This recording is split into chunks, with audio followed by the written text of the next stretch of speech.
여러분 반갑습니다. 김덕기입니다. 자, 이번 시간에는요, 2016년도 기출문제 해설 진행하겠습니다. 1월 23일 날 시험을 봤네요. 자, 1과목 인간 행동과 사회환경, 인행사. 아주 점수 맞추기 좋죠. 아주 쉽습니다. 어떤 문제가 나오는지 나온 게 또 나오고 나온 게 또 나오고 흐름만 잡으면 뭐 25개에서 20개는 그냥 먹고 들어가는 과목입니다. 자, 1번 문제 한번 보시겠습니다.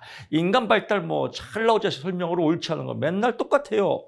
그래서 특수 활동에서 전체, 웃기지 마라. 전체에서 특수다. 번데기 문제죠. 뻔한 문제. 일정한 발당 순서가 있다. 전체에서 특수, 상부에서 하부, 그래서 중심에서 말초, 뻔하죠. 라고 하고요. 환경 속 인간에서 파이죠, 파이. 환경 속 인간이다. 그래서 인간과 환경의 서로 상호 흐름, 환경 속 인간, 파이, 생태학적 입장이죠. 이렇다라고 보면 될 것 같습니다. 파이, 생태, 흐름, 자연과 환경의 흐름, 이런 거 시험에 잘 나옵니다. 2번 문제 갑니다. 인간 발달 이론이 사회복지 실천에 기여한 내용으로 옳지 않은 것은 인간 발달 사회복지 실천입니다. 환경 문제입니다. 클라인드의 사회환경보다 생물학적이 아니라 환경이 중요하다겠죠. 파이. 사회환경보다 생물학적 요소가 더 중요함을 이해한다. 웃기지 마라. 사회환경이 더 중요하다라고 보면 될 것 같고요. 나머지 몰라도 됩니다. 3번 문제 갑니다. 인간 행동의 의식에 조절되고 있는 집단 무의식 나왔네요. 의식, 개인 무의식, 집단 무의식, 칼 융이죠. 프로이드의 제자. 그래서 프로이드가 무의식을 많이 주장했죠. 그래서 프로이드의 제자 누구예요? 융과 아들러가 있다. 그래서 스승의 영향을 받아서 무의식을 강조했다. 그래서 융 나오죠. 융의 분석 심리학이다. 정답 3번입니다. 보시고요.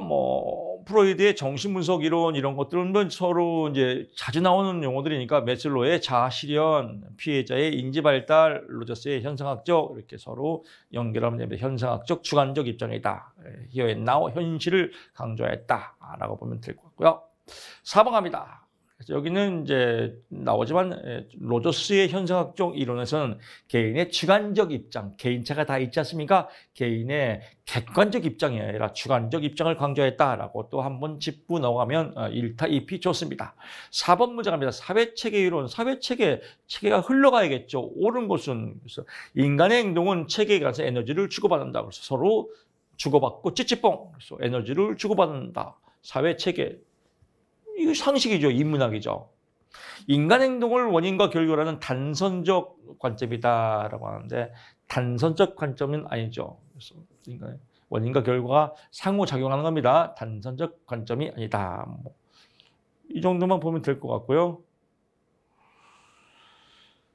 가족, 친구, 학교 이거는 거시체계가 아니라 뭐예요? 미시체계죠. 미시체계다. 그래서 이것도 시험에 나온 적이 있습니다. 미시체계다. 라고 보면 될 것 같습니다. 5번 갑니다. 스키너의 이론, 스키너 행동주의에서 나오죠. 조작적 조건화. 스키너와 함께 쌍을 이룬 사람 누구죠? 파블로프죠. 파블로프의 고전적 조건화. 고전적 조건화는 뭐예요? 자극과 반응에 대한 효과다라고 보고요. 조작, 이거는 환경을 조작하는 겁니다. 가장 대표적인 게 뭐예요? 쥐죠, 쥐새끼가 있다. 먹이를 주는데 밟을 때마다 먹이가 툭툭 나왔다. 강화죠, 강화. 환경을 조작한다라고 보면 큰 흐름을 잡을 수 있습니다. 인간 행동에 대한 환경의 결정론, 그렇죠. 환경에 따라서 결정된다, 행동이. 그래서 쥐새끼 먹이를 밟을 때마다, 지렛대 밟을 때마다 먹이가 툭툭 나오더라. 강화가 드라이브가 걸린다라고 해서 환경의 결정론 스키너라고 보고요. 조작적 조건화 파블로프 반응적 행동이다. 자극과 반응에 대한 반응적 행동이다. 이 정도만 보면 될 것 같습니다. 6번 문제 가보시죠. 피아제의 인지발달 이론에서 전조작기네요. 전조작기 2세, 7세죠. 여기에 해당하는 걸로 옳지 않은 것 1번이네. 자율적 도덕성이 나타난다. 2세, 7세는 안 나타나죠. 보통 자율적 도덕성은 10세 이후에 나옵니다. 그래서 자율적 도덕성이 아니라 타율적 도덕성이다. 자율적 도덕성이 나타나는 것은 10세 이후, 즉 구체적 조작기에 해당한다라고 보고요. 보존 개념이 획득하지 못한다라고 해서 보존 개념도 구체적 조작기에 해당되죠. 꿈이 현실로 존재한다는 것을 믿는다. 이때는 뭐 믿겠죠. 상징놀이, 인형놀이라고 한다. 자신의 관점과 상이한 다른 사람의 관점이 존재한다는 사실을 알지 못했다. 자기중심적이다라고 보면 됩니다. 이렇게 해서 물알론, 상징놀이 이런 것들이 전 조작기의 특징이다라고 보고요. 7번 갑니다. 에릭슨의 이론이죠. 주요 개념과 그에 관한 설명으로 옳은 것은 여기 이 문제는 좀 조심해야 돼요. 함정이 있습니다. 왜냐면요, 일단 정답을 체크하고 이 내용에서 여기를 보면 안 돼요. 여기를 보면 안 되고 여기에 답이 있습니다. 그래서 전이는 프로이트의 정신분석에서 나오는 전이고요. 창조적 자기는 아들러의 개인주의입니다. 페르소나는 사회적 가면 융의 분석 심리학입니다. 집단무의식, 의식, 집단무의식, 개인무의식도 융의 분석 심리학입니다. 점성 원칙만 에릭스입니다. 그래서 여기를 보면 안 됩니다. 여기를 보면 예를 들면요, 이렇게 시험에 나온 적도 있군요. 자아의 가면으로 개인의 외부 세계에서 내보이는 이미지를 무엇이라고 합니까? 라고 하면 정답이 페르소나예요. 이게 맞지? 라고 해서 얘를 찍으면 안 돼요. 얘는 융의 분석 심리학이에요. 물어보는 건 에릭스입니다. 그래서 문제를 잘 파악해야 돼요. 문제를 푸는 요령이 중요합니다. 얘를 보지 말고요. 점성 원칙은 에릭슨이다. 그래서 인간의 점성 원칙은 점에 의해서 이렇게 이어지면서 발달한다. 그래서 단계별로 발달한다. 에릭슨의 발달 단계 여러분 아시지 않습니까? 8단계로 단계별로 이루어지고 있다라고 해서 인간의 발달은 최적의 시기가 있다. 모든 단계는 예정된 계획대로 발달 단계가 있더라라고 보면 되겠습니다. 그래서 점성 원칙 에릭슨이다라고 포인트 잡으시면 될 것 같고요. 여기 보면 안 됩니다. 그래서 여기는 페르소나는 융의 분석 심리학이다라고 보고요. 8번 갑니다. 만두라의 모방. 만두라 나오면 자기 효능감 뿜뿜. 제가 우리 김사복 카페에도 많이 여러분께 안내를 하죠. 자기 효능감 뿜뿜. 자기 효능감은 뭐예요? 자기 자신을 믿는 마음이에요. 자신감. 자기 자신을 스스로 믿는 마음, 믿음 천국, 믿음 합격, 믿음 천국 불신족, 믿어야 합격이다. 자기 효능감 뿜뿜 반두라. 그래서 이건 뭐예요? 이런 사람들이 사회학습 잘하더라. 그래서 사회학습 이론이에요. 사회학습 이론, 사회학습 즉 합격 잘하더라 이런 겁니다. 적응 잘하더라 이런 거 잘. 제가 얘기한 거 잘 안 따르시는 분들, 고집대로 하고 싶은 분들, 그런 사람들은 반두라가 아니에요. 관두라예요. 관두라. 자기 마음대로 하고 싶으면 관두라. 그래서 빨리 성격 고쳐야 됩니다. 사회생활 잘하려면 뭐예요? 자기 효능감 뿜뿜하면서 뭘 한다? 모방을 한다. 잘하는 사람 따라서 한다. 그러니까 여러분들 제가 전문가입니다.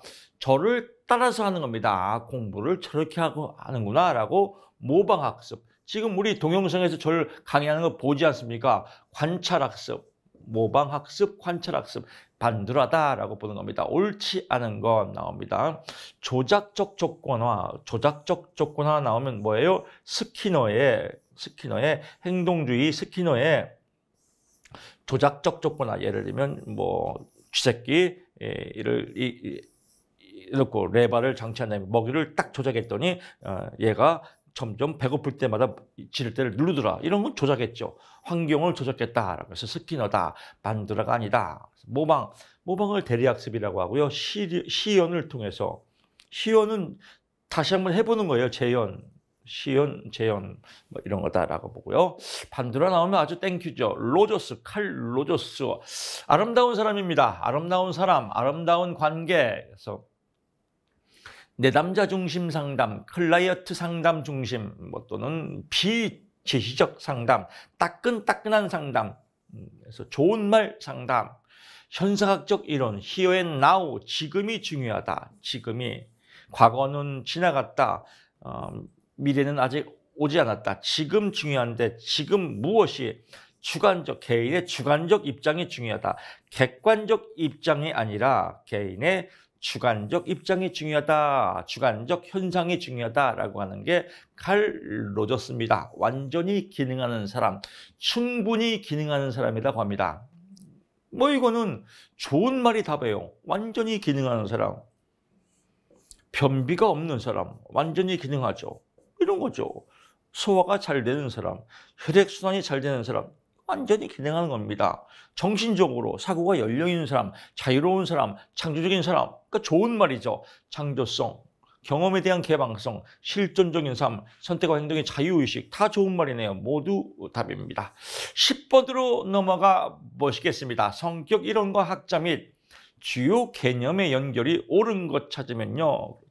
인본주의 이론이다라고 나왔습니다. 인본주의 이론이 나왔고요. 메슬로의 욕구이계 이론이 있죠. 욕구이계 이론에서 욕구이계 이론 5단계가 있죠. 생리적 욕구가 있고요. 안전의 욕구가 있고 소속과 애정의 욕구가 있고 자아 존중의 욕구가 있고 자아 실현의 욕구가 있다. 맨 마지막에 자아 실현이죠. 이거는 자아 실현 막판 끝난 겁니다. 이걸 뭐라고 그래요? 성장 동기라고 그래요. 성장 동기.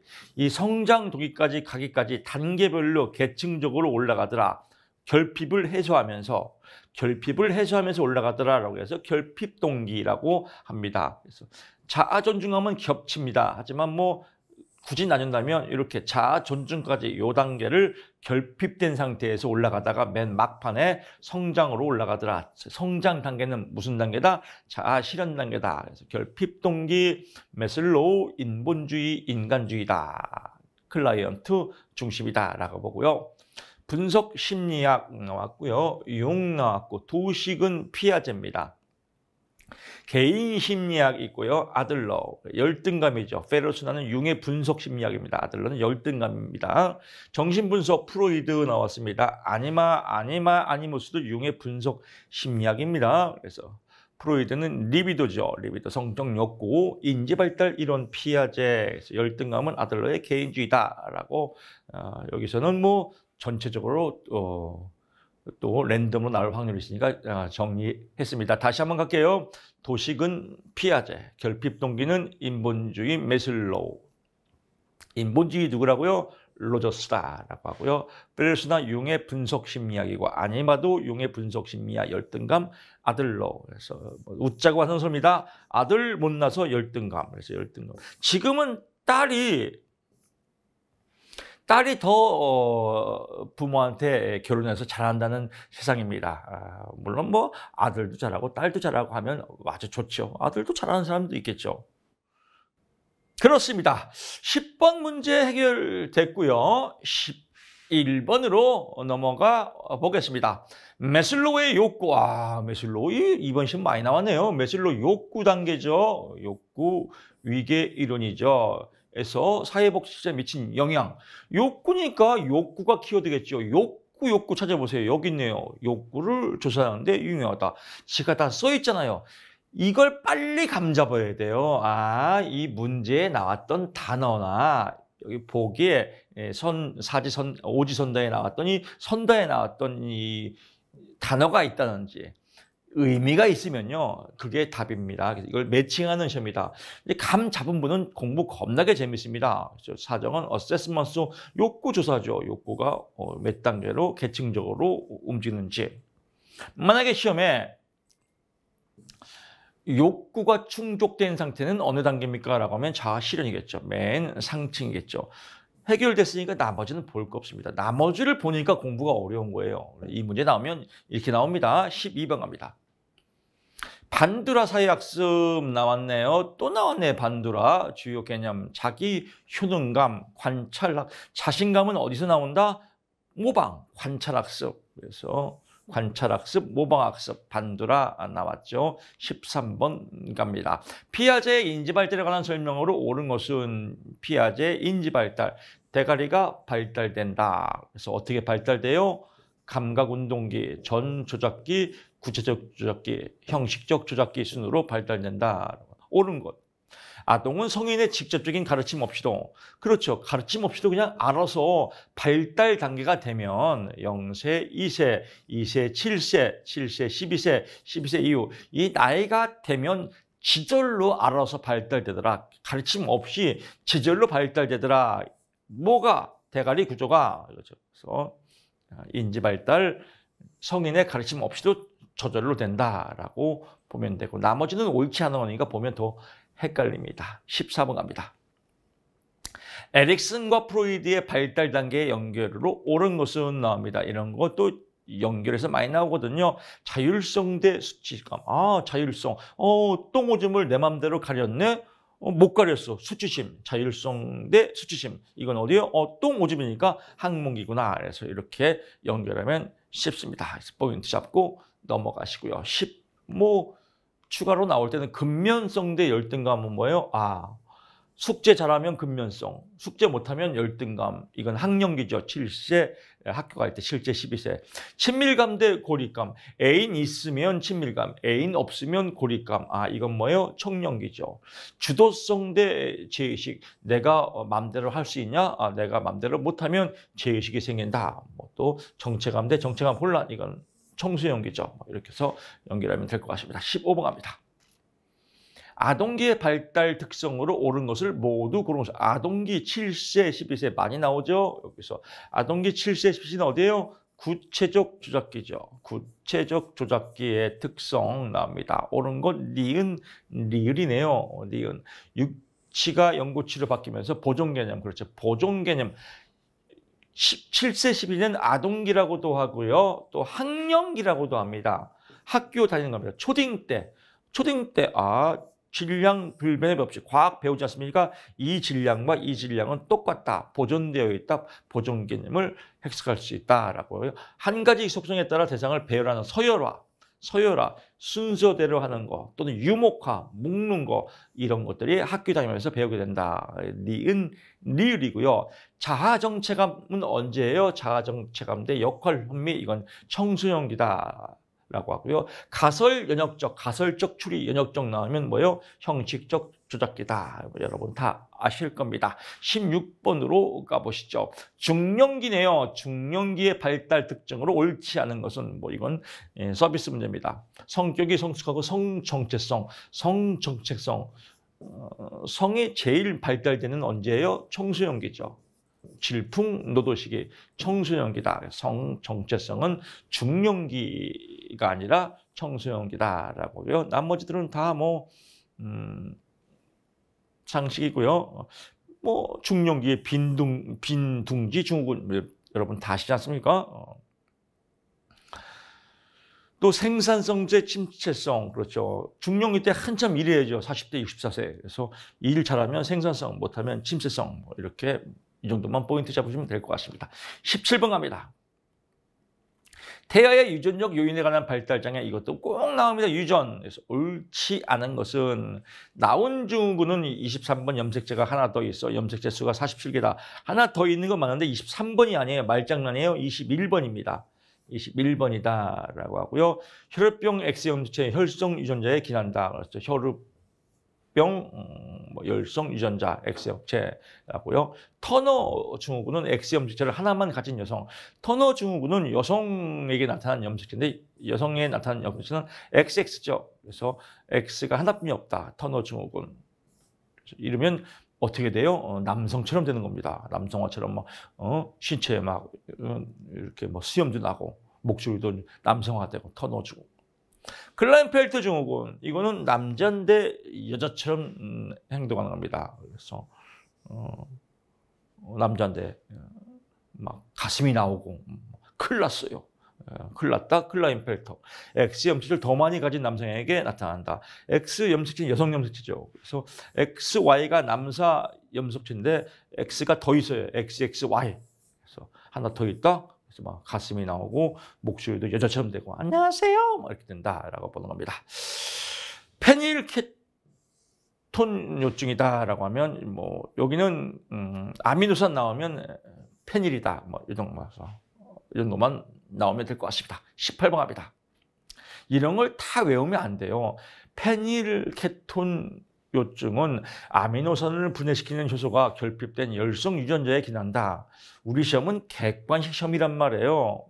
페닐 케톤 요증을 쓰시오 이러면 외우겠지만 그냥 때려 맞히면 돼요. 아미노산 나왔다. 답이 페닐이겠죠. 뭐 이 정도만 알면 될 거예요. 페닐이 뭔데 그건 몰라요. 답만 맞히면 되죠. 뭐 아름다운 현명한 방법입니다.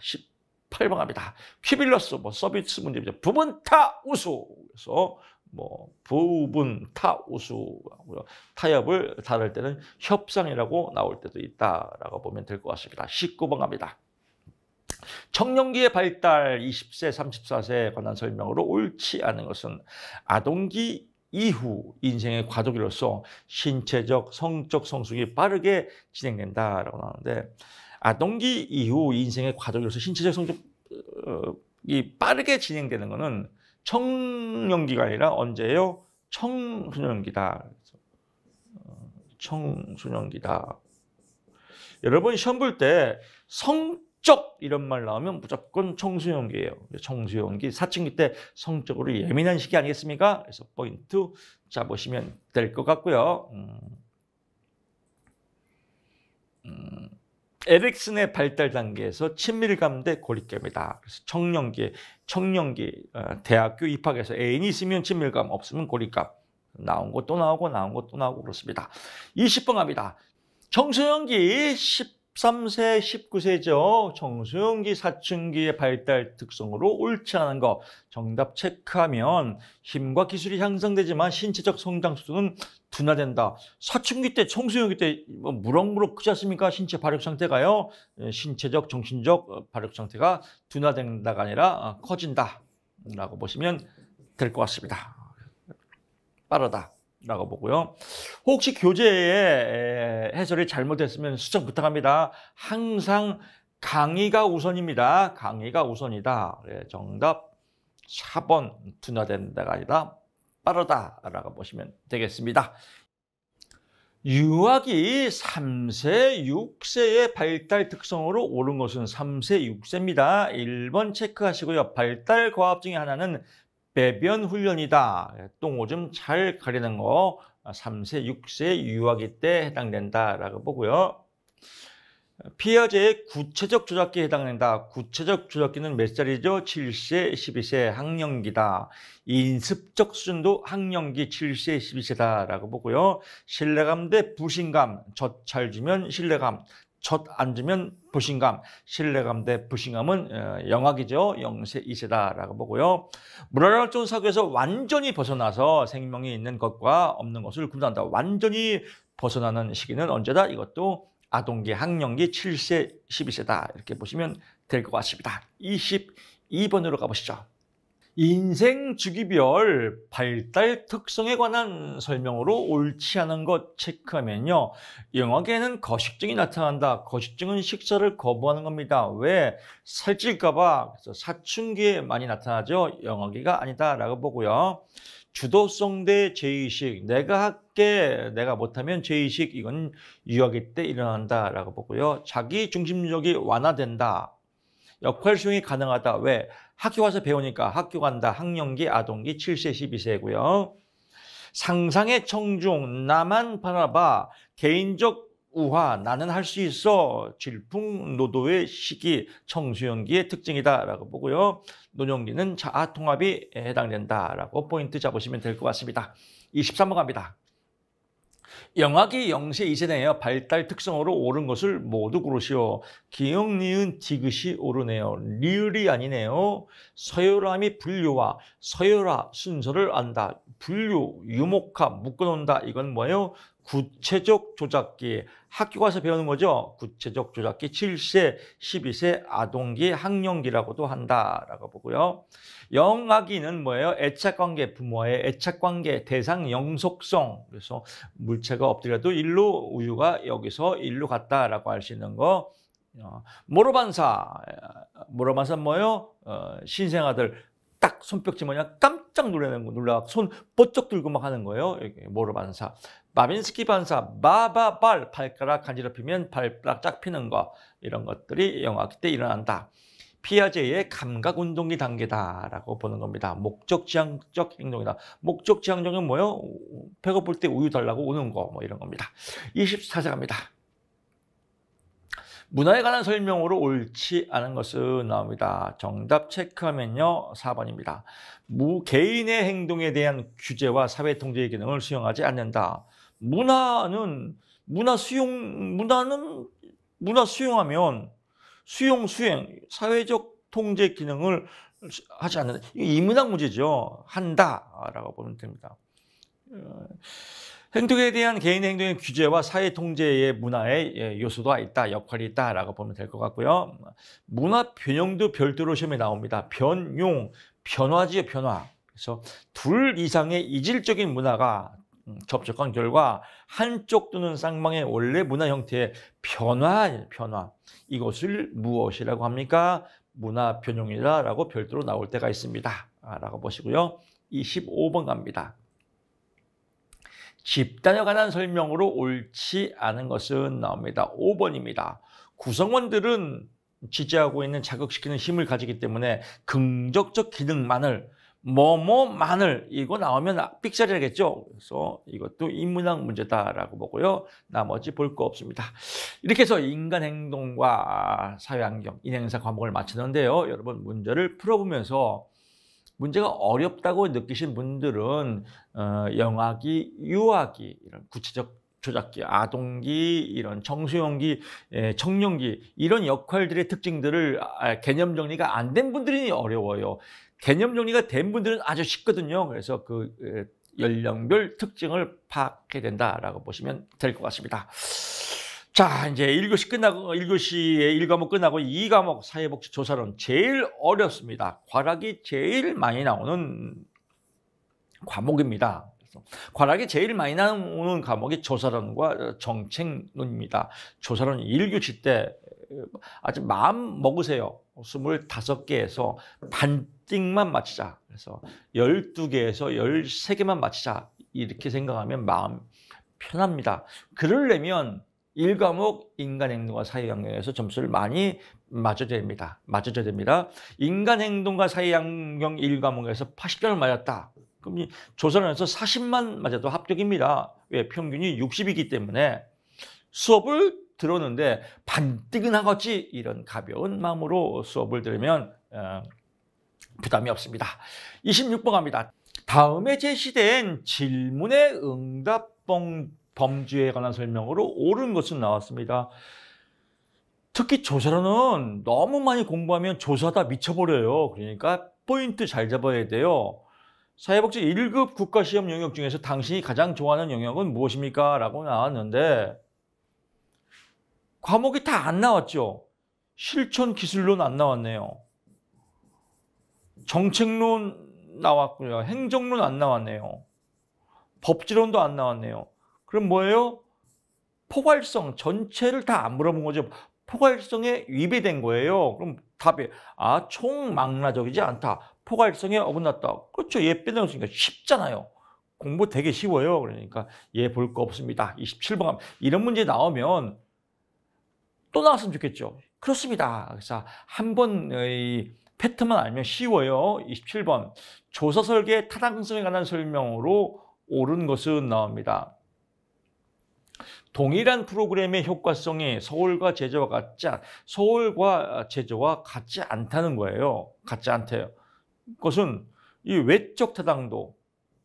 외적 타당도의 특징은 뭐예요? 외적 타당도의 특징은 일반화할 수 있는 거예요. 일반적으로 그렇다. 객관적으로 그렇다. 일반화할 수 있는 거, 객관화할 수 있는 거를 외적 타당도가 높다 하는 겁니다. 서울과 제주에서 같지 않은 것은 외적 타당도의 문제다. 일반적으로 틀리다라고 맞죠. 프로그램 효과성. 서울과 제주 같지 않은 것은 일반적으로 타당도의 문제다. 타당도는 뭐예요? 맞냐 안 맞냐. 외적 타당도. 일반적으로 맞냐 안 맞냐. 일반성이 있냐 없냐. 당연하겠죠. 그래서 옳은 거다라고 보고요. 나머지 분석들 하면 사실 이제 머리가 아픈데 내적 타당도가 외적 타당도 서로 필요 조건의 관계에서 관계가 있다. 그러면 없는 거겠죠. 왜 없겠어요? 외적 타당도는 일반화가 가능하고 내적은 일반어가 안 되고 그런 거니까. 그렇죠. 그래서 이렇게 쭉 나오는데 여기서 하나 보면 특정 프로그램이에요. 프로그램은 뭐예요? 내적인 문제죠. 프로그램. 그래서 이거는 외적이 아니라 내적이다. 뭐 이런 것만 가려내면 됩니다. 가려내는 겁니다.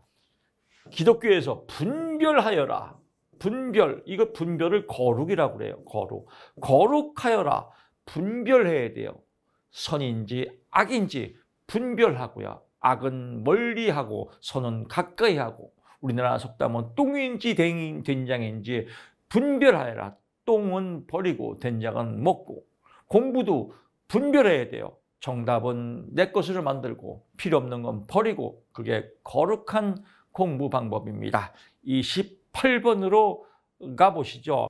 사회과학 패러다임에 관한 설명으로 옳은 것을 모두 고른 것은 패러다임이라는 말이 나왔네요. 이런 용어가 생소한 용어가 나오면 공부가 어렵게 느껴져요. 그래서 얘를 파악해야 돼요. 패러다임. 보통 이제 어떤 형식, 양식, 여러 가지 틀, 구조 뭐 이런 것들을 이제 패러다임이라고 그래요. 어떤 형식의 틀.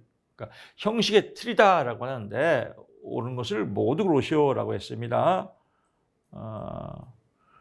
답 나왔네요. 기역, 니은, 디귿이고요. 리을이 아니다. 일반적으로 패러다임의 우열을 가릴 수 있는 객관적 기준. 이런 형식, 틀, 문화의 틀 이런 건 객관적 기준이 없잖아요. 객관적 기준이 존재한다, 존재하지 않는다라고 보면 될 것 같고요. 사회과학의 패러다임이 폐기되는 경우, 폐기 없어지는 겁니다. 없어지는 경우는 자연과학의 패러다임에 비해서 흔하지 않다. 사회과학은 뭐예요? 그냥 문과 성향이죠. 문과. 가치관들은 잘 안 없어지는데 자연과학, 예를 들면 기계는 뭐 시대가 바뀌면 없어진다. 이렇게 이해하시면 쉽게 여러분 이해가 될 겁니다. 한식의 여러 개의 패러다임, 여러 개의 구조가 공존하시다. 그렇겠죠.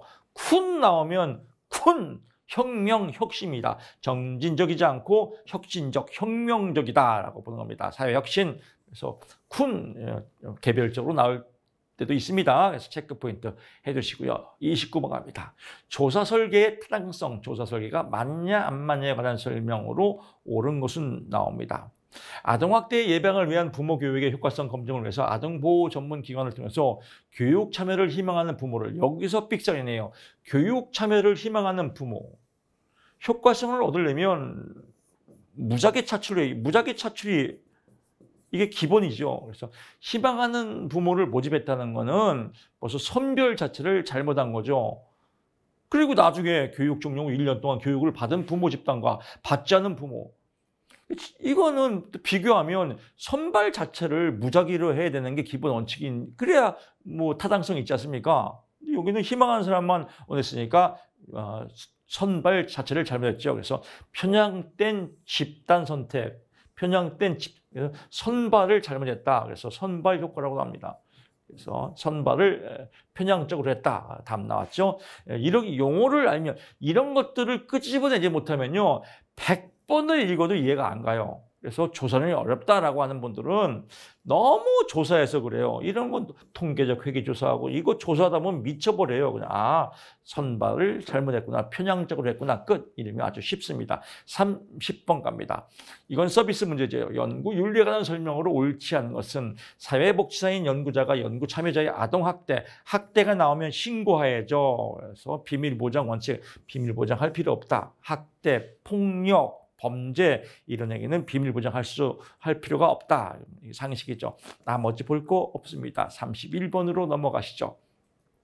매개 변수에 관한 설명으로 옳지 않은 것은 매개 변수, 이거 시험에 잘 나옵니다.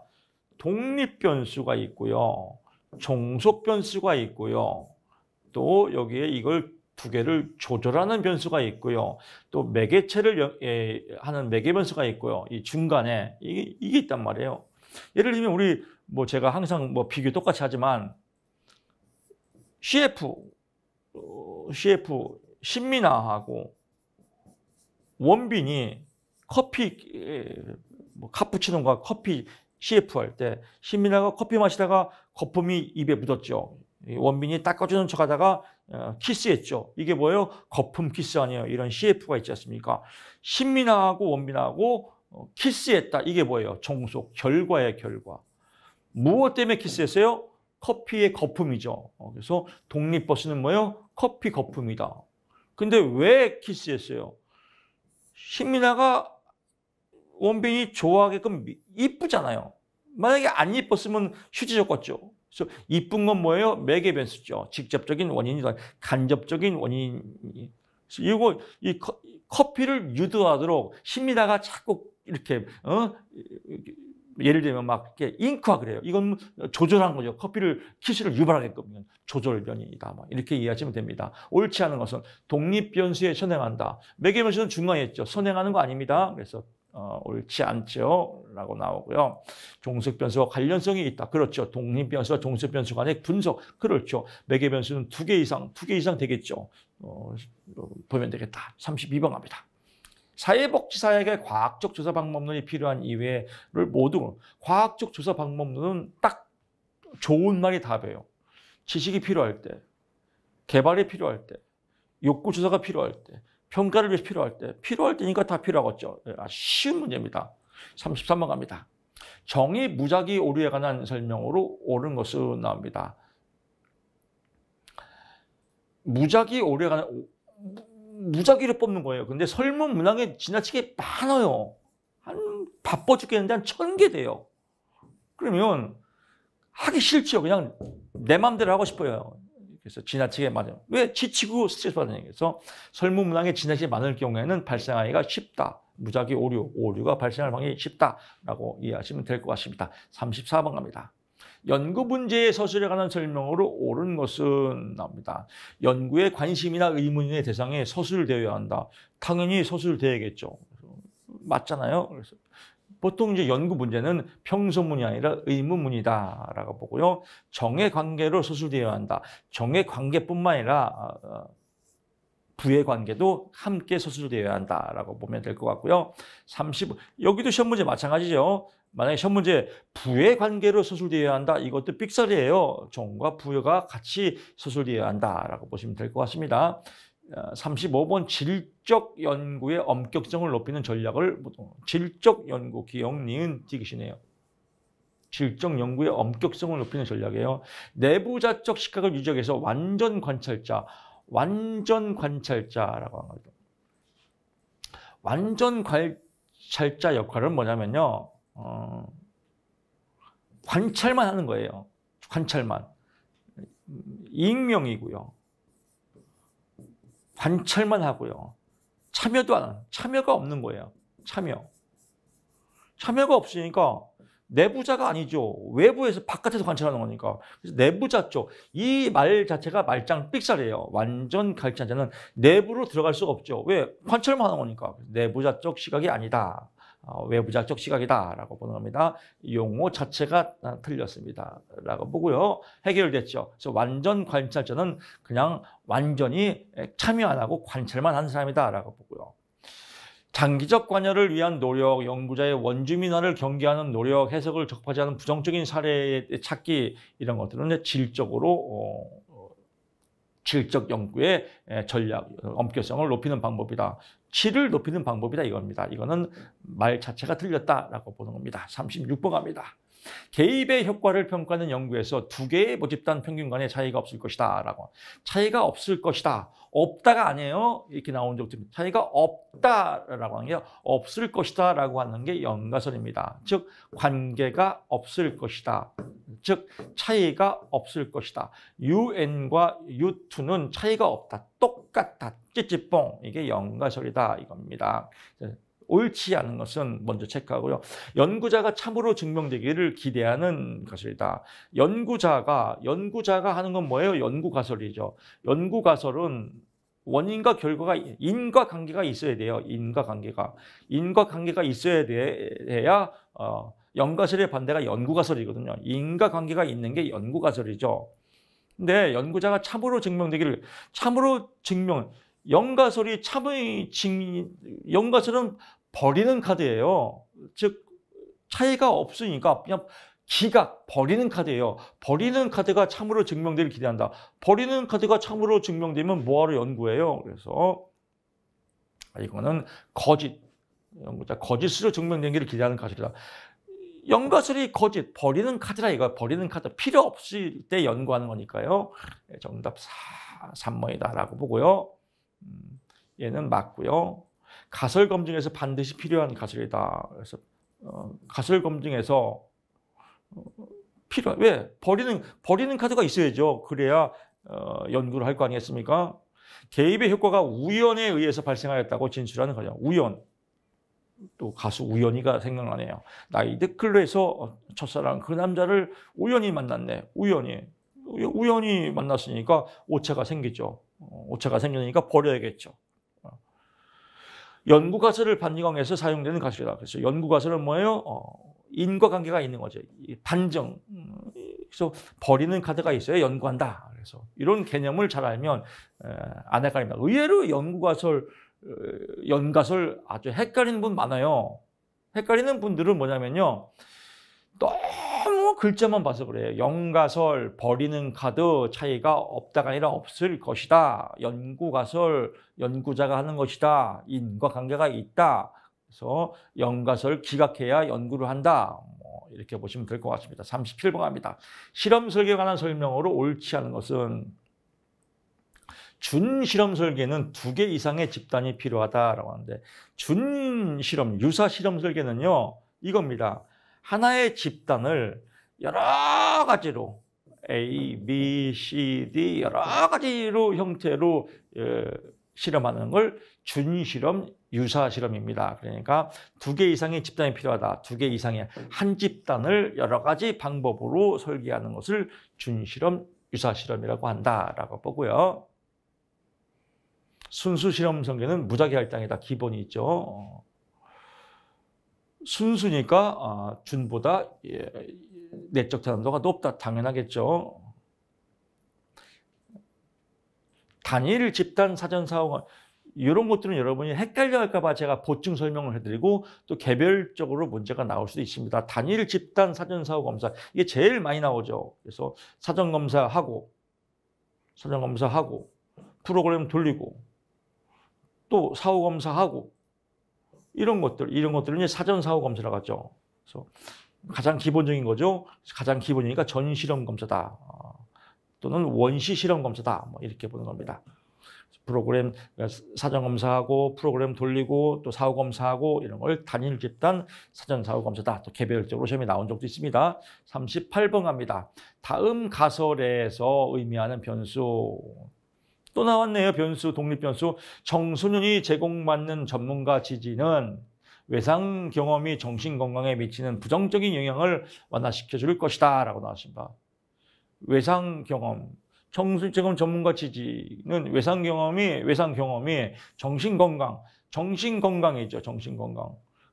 정신건강의 결과죠. 그럼 정신건강이 뭐예요? 종속이죠. 정신건강을 알아보려고 뭘 했어요, 지금? 외상 경험을 통해서 조사한 거죠. 이게 원인이죠, 외상 경험이. 얘 때문에 얘가 원인이 돼서 정신건강이 어떻게 이루어지냐라고 해서 외상 경험은 뭐예요? 독립변수죠. 근데 조절이 됐단 말이에요. 누가? 청소년이 지금은 전문가가 지지했단 말이에요. 전문가의 지지에 따라 조절이 됐단 말이에요.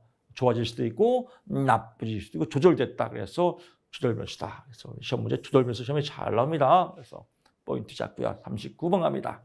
실험 설계에서 무작위 할당으로 예방할 수 있는 문제는 무작위 할당은 기본이죠. 무작위 할당을 왜 하는 거예요? 일반화 시키려고 그래요. 일반화는 뭐예요? 외적 타당도를 높이는 겁니다. 외적 타당도를 높인다. 그래서 우연한 사건의 영향을 줄일 수 있다. 예방할 수 있다라고 보는 겁니다. 정답 5번. 나머지는 버리면 됩니다. 40번 갑니다. 다음 사례에 기술된 표준화 척도 나옵니다. 척도. 사회복지사가 클라이언트의 100명의 약물 남용 정도를 2가지 방법으로 측정하였다. 첫째, 약물 남용으로 인한 상담이나 치료를 받은 경험이 있는지를 질문하였고 경험이 있는지를 둘째, 표준화된 척도로 약물 남용 정도를 측정하였다. 표준화된 척도, 이건 뭐예요? 기준이 있죠. 기준. 여기서 답이 나왔네요. 기준. 이게 기준이 나왔단 말이에요. 기준을 뭐라고 그래요? 준거. 그래서 기준 타당도, 준거 타당도 중에서 두 가지가 있죠. 그래서 현재를 기준으로 한다. 기준, 척도를 갖고 어떤 동시 패션으로 알아본다면 동시 타당도, 미래를 알아본다면 예언 타당도죠. 그래서 여기서 기준 타당도, 준거 타당도, 준거 타당도, 기준 타당도에 해당된다. 표준 타당 척도 나오면 기준 타당도다라고 보면 될 것 같습니다. 41번 갑니다. 표본 추출에 관한 설명으로 옳지 않은 것은 표본의 대표성은 표준 오차의 정비례다. 뭔가 용어도 진짜 아리까리하죠. 근데 표본의 대표성은요. 표본 집단의 대표성이 있다는 건 오차가 없는 거예요. 오차가 없다는 거잖아요. 대표성이 있다는 것은. 서로 반대죠. 대표성이 높으면 오차가 줄고 대표성이 없으면 오차가 늘고 반비례죠. 그래서 정비례가 아니라 반비례다. 알면 겁나게 쉬워요. 라고 보시면 될 것 같고요. 42번 갑니다. 다음 중 내적 일관성 신뢰도에 관한 설명으로 옳지 않은 것은 납니다. 내적 일관성 신뢰도. 이것도 시험에 잘 나옵니다. 내적 일관성이라는 것은요. 내적으로 같냐 안 같냐, 일관성이 있냐 없냐. 일관성이 뭐예요? 같냐 안 같냐, 내적으로 서로 찌찌뽕을 하냐 안 하냐 이겁니다. 가장 대표 중에 반분 신뢰도입니다. 반으로 나와서 1번부터 10번까지 11번부터 20번까지 나가는데 이 문제가 서로 같아야 돼요. 순서만 바뀌는 거니까요. 이걸 이제 반분 신뢰도라고 하죠. 이 전후 반분법이죠. 그래서 동등한 것으로 추정된 두 개의 측정도, 동등한 것으로 추정되는, 똑같은 건 아니에요. 비스무리한 걸로 된단 말이에요. 이 두 개를 측정한다. 똑같은 걸 A라는 검사를 똑같이 했다. 이건 뭐예요? 검사, 재검사 신뢰도예요.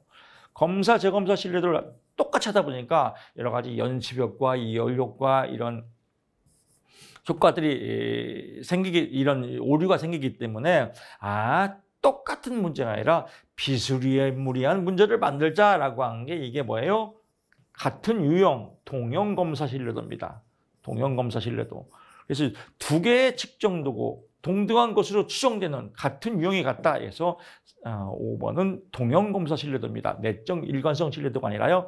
내적 일관성은 서로 찌찌뽕하는 겁니다. 그래서 반분법, 서로 찌찌뽕한다. 척도 내 문항들과 상관관계를 분석해서 평가한다. 서로 문항 간의 상관관계가 찌찌뽕해야 된다. 가장 일반적인 신뢰도 평가다. 그래서 가장 일반적인 신뢰도 평가는 무엇이다? 내적 일관성 신뢰도다라고 또 개별적으로 나온 적이 있습니다. 검사의 방법은 크롬바우 알파 계수로 나타난다. 그래서 크롬바우 알파 계수, 내적 일관성 신뢰도, 반분 신뢰도 이렇게 찌찌뽕시키면 되겠습니다. 43번 갑니다. 조사의 유형에 관한 설명으로 옳은 것은 나옵니다. 정답 먼저 체크하는 게 제일 중요해요. 여기서 분석하면 그 순서부터 미쳐버려요. 그 순간 조사는 미쳐버려요. 여기서부터 분석 시작하면. 정답 체크하고, 이게 안 되는 분은 성격 진짜 고쳐야 돼요. 내용 분석은 내용을 분석하는 거니까 내용을 뭘 보고 분석해요? 기록을 보고 분석하죠. 기록 나오면 내용 찌찌뽕 쉽잖아요. 나머지는 이제 옳지 않은 거니까 뭐 쭉쭉 보면서 볼 거고. 코호트 조사는 구축된 패널을 매회 반복 조사한다라고 나왔습니다. 패널 종단 연구에서 이제 패널 연구를 쭉쭉 종단 연구를 측정 현상을 추이를 분석할 수, 종단 연구에서 패널을 많이 쓰거든요. 패널 조사가. 그래서 있죠. 그래서 오랫동안 한 패널을 조사하는 건데 한 사람을 조사하는 것은 패널 조사고요. 코호트 조사는 한 사람이 아니에요. 여러 사람이다라고 요것만 여러분들이 체크 포인트 하면 되겠습니다. 표본 추출 방법에 관한 설명으로 옳은 것을 모두 고른 것은 나옵니다. 다 옳으네요. 기역, 니은, 티글. 할당 표본 추출 연구자의 편향적 성격이 이루어질 수 있다. 할당 표본은 뭐예요? 확률 표집이 아니라 비확률 표집이죠. 비확률 표집이다. 비확률 표집이니까 편향적 선정이 이루어진다라고 보고요. 체계적 표본, 주기성이 문제가 될 수 있다. 주기성 10번, 20번, 30번 나와. 그래서 이런 주기성이 문제가 될 수 있다. 층화 표본, 전체 모집단이 아니라 여러 하위 집단에서 표본을 추출한다. 그래서 층이 있죠. 층이 있다. 뭐 종교 집단이 있다면 기독교 집단, 불교 집단, 이슬람 집단 이렇게 층을 나눠서 표본을 추출하는 거, 층화 표집. 군집 표집은 통토는 겁니다. 그래서 다단계 표집을 추출한다. 다단계 통턴다. 그래서 기역, 니은, 디을 담았습니다. 45번 갑니다. 다음에 세 연구의 공통점인 옳은 것은 비관여 연구다. 비관여적 연구는요, 보통 자료 분석, 내용 분석에서 쓰는 겁니다. 내용만 보는 겁니다. 자료만 보는 겁니다. 그러니까 검사자가 관여가 별로 없어요. 예를 보는 거니까요. 통계 자료 나왔네요. 분석 자료 나왔네요. 연구 자료 나왔네요. 비관여 연구다라고 보면 될 것 같습니다. 46번 갑니다. 다시 갑니다. 여기서 이런 거 보면 미쳐버린다니까. 이런 걸 아직까지 다 분석하는 사람이 있다니까요. 그냥 치고 넘어가세요. 나오면 똑같이 나와 이 문제예요. 46번 갑니다.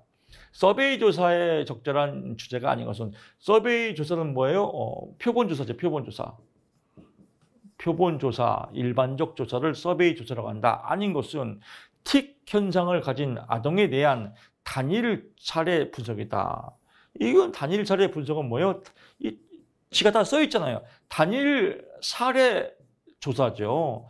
단일 사례 분석은 단일 사례를 조사하는 거예요. 서베이 조사는 표본을 조사하는 겁니다. 표본, 뭐 주민의 욕구, 뭐 대국민의 만족도, 약물 실태 조사, 뭐 쉼터 이용 거부 원인의 분석, 이런 것들 일반적인 표본을 조사하는 건 서베이고요. 단일 사례 분석은 단일 사례를 조사하는 거다. 아주 쉽게 풀 수 있습니다. 47번 갑니다. 델타의 조사, 델타에 나오면 뭐예요? 우편, 전문가 나오죠. 옳지 않은 것은 페놀의 후각 효과를 방지하기가 어렵다. 그래서 방지하기 쉬워요. 쉽다. 후각 효과는 뭐예요? 만약에 이거죠. 후각 효과. 제가 채점자예요. 제가 채점자보다는 그냥 오디션 채점자. 그런데 제 제자가 오디션을 봐요. 그러면 제가 왠지 점수를 더 주고 싶겠죠. 이게 후각 효과예요. 근데 델타의 조사는 뭐예요? 익명성이에요. 익명성. 누군지 몰라요. 그래서 후각 효과를 방지하기가 어렵다가 아니라 쉽다. 이런 내용하면 아주 쉽게 풀릴 수 있습니다. 라고 보고요. 48번 갑니다. 제시된 두 가지 연구 유형의 분류 기준입니다. 바르게 연결되지 않은 것은, 또 이런 거 나면 의외로 굉장히 어렵게 느껴지는데요. 이거 말장난이에요. 알면 되게 쉬운 문제예요. 그러니까 조사로는 포인트만 잡으면 엄청 쉬워요. 그게 어려운 문제가 아니에요. 포인트를 못 잡으면 미치는 공부죠. 이런 거. 근데 보세요. 포인트. 그럼 답을 체크하라 이거죠. 순수 실험 설계와 준유사 실험 설계. 이거 말장난 국어 문제예요. 원인의 조작. 원인의 조작은 뭐예요? 조작을 했으면 실험. 조작을 안 했으면 비실험. 나왔잖아요. 그러면 실험이냐 비실험이냐.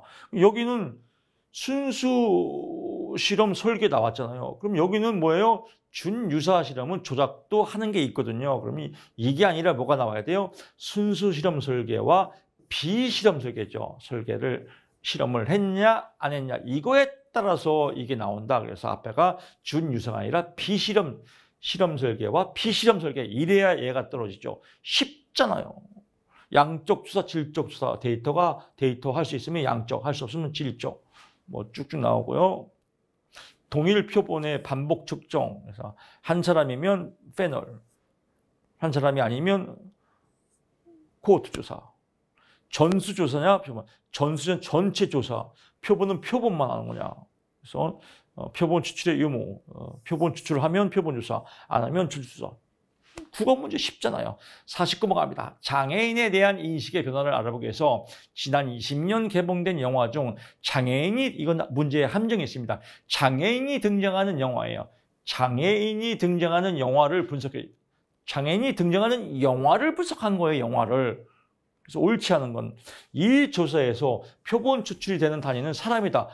장애인 나오시게 사람이지 여기서 또 함정에 걸려 들어가는 사람이 있습니다. 장애인이 나오는 사람이 장애인이 등장하는 영화의 영화. 표본 추출, 표본은 사람이 아니라 뭐예요? 영화의 영화. 영화물. 영화물은 뭐예요? 사물이죠. 그래서 정답이 4번이다라고 보고요. 50번 갑니다. 양적 조사의 일반적 과정에 관한 설명으로 옳지 않은 것은 나옵니다. 관찰을, 양적은 데이터가 나와야 돼요. 그러니까 관찰에서는 데이터가 안 나와요. 벌써 삑사리 나왔잖아요. 국어 문제 하면 쉬워요. 관찰은 양적 조사 아니지. 쉽잖아요. 변수의 의미를 구체적 정의야. 구체적으로 정의하는 건 뭐예요? 조작적 정의죠. 그래서 이런 거 몰라도 돼요. 관찰은 양적이 아니다. 왜? 관찰해서 데이터가 안 나오니까. 그래서 알면 쉽습니다. 쉬운 길을 가십시오. 쉬운 길. 서울에서 부산까지 제일 쉬운 길은 비행기를 타든 KTX 타든 그냥 편하게 음악 들으며 가는 겁니다. 나는 이렇게 쉽게 가고 싶지 않아요. 나는 서울에서 부산까지 하나씩 길거리를 분석하면서 사람들을 분석하면서 시장도 분석하면서 가고 싶어요. 가다 죽을 수 있어요. 그러니까 어렵게 공부할 필요 없다. 가장 쉬운 길로 공부하는 게 여러분 현명하고 지혜로운 길입니다. 자, 우리 김사복 카페 여러분들은 믿음 천국 불신죠. 현명하게 공부하시고 현명하게 합격하시라 믿습니다. 자, 믿음 천국 믿음 합격 구호 외치면서 다음 시간 저는 찾아뵙겠습니다. 고맙습니다.